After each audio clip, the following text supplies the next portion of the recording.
E aqui estamos com o capítulo 1157 de One Piece. Então, rolou uma liberação um pouco adiantada das informações. O que temos aqui é a tradução inicial do mangá.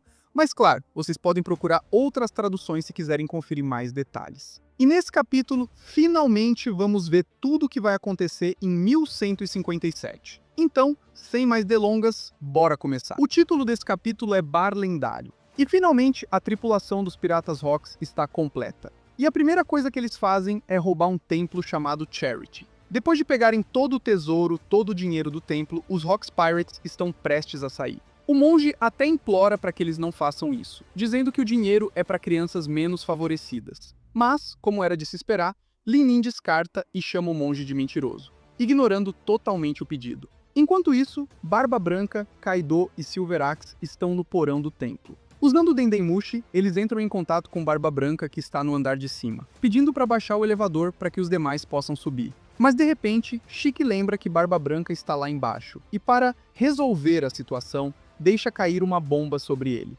Totalmente insano, Chique explode a área e Barba Branca usa seu poder da fruta para abalar o templo inteiro, junto com toda a carga ali. O lugar treme e a tripulação dos Piratas Rocks sente tudo. De repente, Xebec alerta que estão cercados pela marinha. No início, ele pensa em fugir sem perder tempo em batalha, mas muda de ideia e decide atacar de frente, saqueando tudo que puderem. E como bons membros dos Piratas Rocks, eles não deixam absolutamente nada de valor para trás.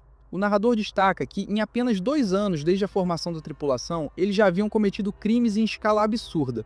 5 assaltos a navios, o afundamento de 76 embarcações, a queima de vários portos, a destruição de 5 cidades inteiras e até a aniquilação de um país completo. Para piorar, 3 dessas ações violaram diretamente as leis mundiais, evidenciando a crueldade e audácia do bando. Mesmo navegando pelos mesmos mares que Gold Roger, o futuro rei dos piratas, os crimes dos Rocks se destacavam, deixando claro o quão feroz era o seu capitão. A narrativa então se volta para o rei Harold, que confronta agentes do governo mundial que estavam caçando piratas. Um agente tenta afastá-lo, mas Harold se recusa. O agente explica que países não afiliados ao governo mundial são considerados zonas sem lei, e que seus habitantes não possuem sequer direitos humanos. Harold rebate dizendo que isso não faz sentido, já que o governo mundial não governa o mundo inteiro. Ele lembra que durante a crise em Elbaf, foram justamente essas pessoas sem direitos que ajudaram o país a sobreviver à fome. Por isso, implora para que o agente as liberte. O homem responde que Elbaf ainda é apenas um candidato a se tornar afiliado, e qualquer interferência colocaria essa chance em risco. Mesmo assim, Harold insiste. Agora era a hora de retribuir a bondade recebida. De repente, o agente atira em uma mulher, deixando Harold furioso. Ele grita que essas pessoas não são apenas seres humanos, elas merecem viver. Em seguida, parte para o ataque contra o navio de guerra da marinha, libertando todos os prisioneiros. Algum tempo depois, a cena volta para o bar de Ida, onde Rox tenta mais uma vez recrutar Harold. O rei recusa. Xebec o chama de teimoso e problemático, zombando até de sua calvície. Harold responde que até Garp faz piadas com isso. Eles conversam brevemente sobre o vice-almirante, e Xebec comenta que Garp não obedece ordens e deveria agir mais como um pirata. Harold, no entanto, mantém seu objetivo. Um dia, Elbaf se tornará afiliada ao governo mundial. Apesar de reconhecer que existem agentes corruptos, ele acredita que a marinha é uma força que ajuda o povo. Por isso, começa treinando John Giant e planeja enviar outros gigantes para servirem como marinheiros, um tesouro valioso de seu povo. Xebec considera essa ideia assustadora, mas não desiste. Ele comenta com Ida que pretende convencê-la a influenciar Harold. Ida, com ironia, apenas provoca Xebec dizendo que, se Harold fosse seu filho, aconselharia a escolher amigos confiáveis. Enquanto isso, Garp e Sengoku, ainda jovens, conversam com Kong sobre integrar gigantes à marinha. Kong argumenta que a convivência é perigosa, já que até dormindo eles poderiam esmagar pessoas. A solução, segundo ele, seria criar uma unidade própria para gigantes, o que ajudaria Elbaf a ser aceita. Mas Garp acha estranho que Kong fale como se tivesse poder absoluto sobre essa decisão. Suru, então, comenta que ouviram falar que Xebec tenta recrutar Harold, e se ele aceitar, nada poderá detê-lo. Na Ilha dos Piratas, outro evento chama atenção. Shaq abandona o comando das piratas Kuja e a vida de pirata, causando tristeza e preocupação. Gloriosa, Big Mom, Katakuri, ainda jovem, e Oven estão presentes. Gloriosa suspeita que Shaq tenha desistido por amor, talvez indo atrás de Roger. Mais tarde, as Kuja chegam trazendo Shaq. que pede para ficar na ilha temporariamente. Mesmo não sendo mais pirata, ainda é caçada pela marinha e quer se esconder. Os piratas aceitam protegê-la e até limpam e decoram o local para que ela construa uma loja. Meses depois, a loja está pronta. Quando Shebek e sua tripulação passam por lá, Shaq os recebe dizendo que seu primeiro cliente chegou. Todos ficam encantados com sua presença, inclusive Barba Branca. O narrador descreve Shaq como uma flor no deserto, iluminando a ilha e se tornando o verdadeiro tesouro dos piratas dali. Por fim, Marcos leva uma mensagem para o rei Harold. Se os guerreiros de Elbaf cumprirem as condições estabelecidas, o país será aceito no governo mundial e Shebek será eliminado. E assim se encerra, confuso em parte, mas contudo se encaixando no final. Pessoal, muito obrigado por acompanharem mais este vídeo de One Piece. Vocês são simplesmente insanos. Obrigado de coração a cada um que está fortalecendo no canal. Desde os que comentam em todos os vídeos, até aqueles que só assistem quietinho e deixam o like. Vocês fazem parte dessa história e é por causa de vocês que a gente segue trazendo conteúdo todo santo dia. Então já sabe, se você curte esse trampo, mete o dedo no like, se inscreve e ativa o sininho, porque aqui não tem enrolação. É conteúdo brabo, direto ao ponto e todo dia pra vocês.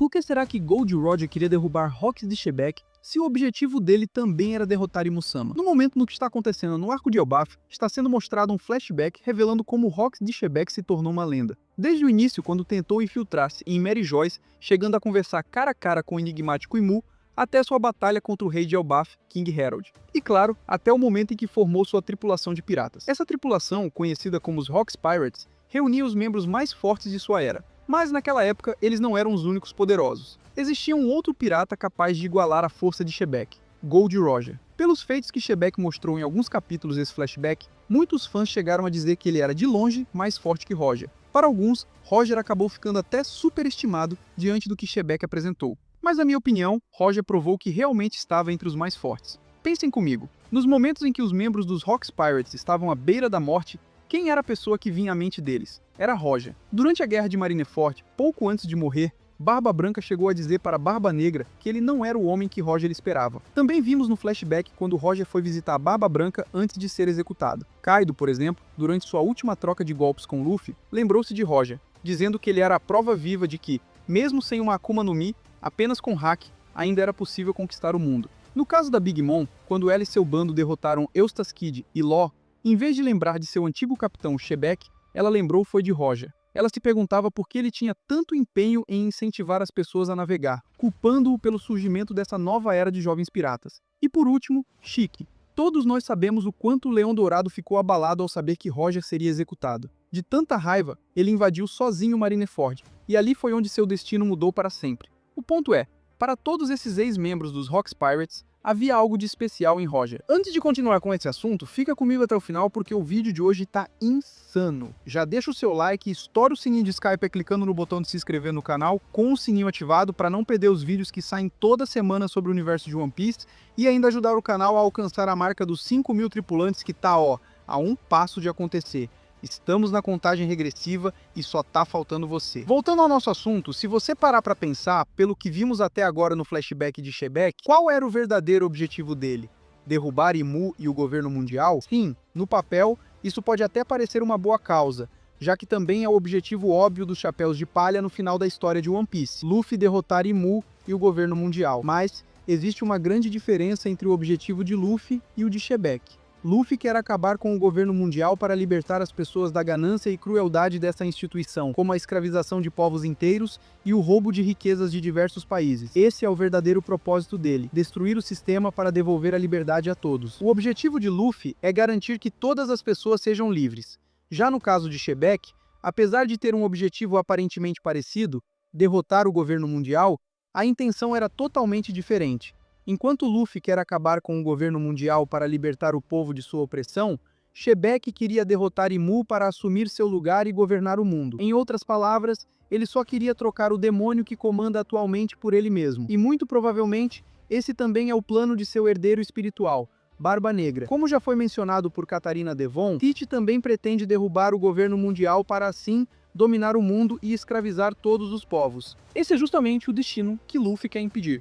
Sim, Ele e Barba Negra compartilham o mesmo alvo, Imu, mas as intenções são opostas. E talvez Roger pensasse da mesma forma que Luffy. Um possível motivo para Roger ter impedido Shebeck de atacar Mary Joyce é que ele sabia que Shebeck não teria força suficiente para derrotar Imu, e se tentasse, colocaria a população inteira do mundo em risco. Na visão de Roger, se Shebeck atacasse Mary Joyce e fosse derrotado, Imu provavelmente lançaria o Great Cleansing, causando a morte de inúmeros inocentes. Por isso, enquanto teve chance, Roger fez de tudo para confrontar Shebeck e testar se ele era realmente forte o bastante. Afinal, se Shebeck não pudesse derrotá-lo, certamente também não teria chance contra o chefão final, Imu. Nossa referência para dizer que Roger sabia que ainda não era hora de enfrentar Imu vem no que ele disse no capítulo 966. Na cena em que ele pede para emprestar Oden de Barba Branca, Roger menciona que, 13 anos antes, havia chegado até a última ilha do Novo Mundo, Lodestar, onde descobriu que aquele não era o destino final indicado pelo Log Pose. Levando isso em conta, se a cena aconteceu 26 anos atrás e ele soube da informação 13 anos antes disso, estamos falando de 39 anos atrás, um ano antes do confronto com Shebeck no incidente de God Valley.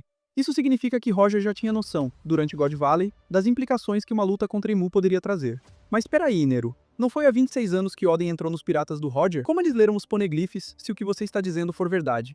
Pois bem, segundo Silvers Riley, no capítulo 507, Roger não sabia ler os poneglyphs. Ele conseguia entender seu conteúdo graças ao Voice of All Things. Ou seja, é possível que dessa forma Roger tenha obtido informações sobre Imu.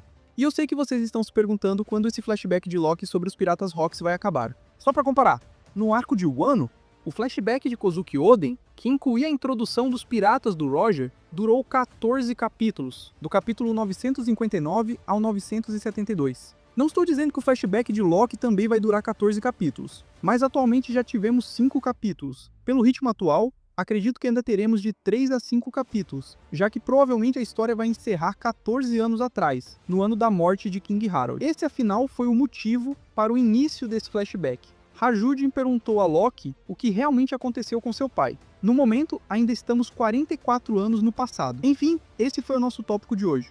Espero que tenham curtido essa análise